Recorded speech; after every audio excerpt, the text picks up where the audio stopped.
আল্লাহ সুবহানাহু ওয়া তাআলা কিছু বান্দাকে দেখে লজ্জা করবেন। আল্লাহ পাক লজ্জা করবেন, তাদেরকে শাস্তি দিতে আল্লাহ লজ্জা করবেন। তাদেরকে শাস্তি দিতে আল্লাহ পাকের লজ্জাবোধ হবে। চিন্তা করতে পারেন কারা তারা? বলা হচ্ছে তারা সেই সব মানুষ যারা কালো কালো চুল কালো দাড়ি নিয়ে ইবাদত শুরু করেছে। কালো চুল কালো দাড়ি নিয়ে ইবাদত শুরু করেছে, ইবাদত করতে করতে এটা সাদা হয়ে গেছে। তার মানে শায়েখ মানে কিন্তু বৃদ্ধ। শায়েখের অনেক অর্থ হয়, শায়েখ মানে পণ্ডিত, স্কলার। শায়েখ মানে কিন্তু বৃদ্ধ। তা আমরা দোয়া করি আল্লাহ পাকের কাছে, আল্লাহ পাক আমাদেরকে সব দিক থেকেই সুস্থতার সাথে আল্লাহর ইবাদত করতে করতে শায়েখ হওয়ার তৌফিক দান করেন। আমিন।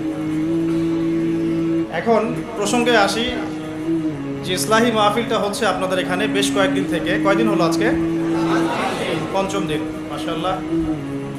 তো আমরা রবিউল আউয়াল মাসে আছি, সিরাতের মাহফিল হচ্ছে। এটা আমার জন্য খুবই আনন্দের।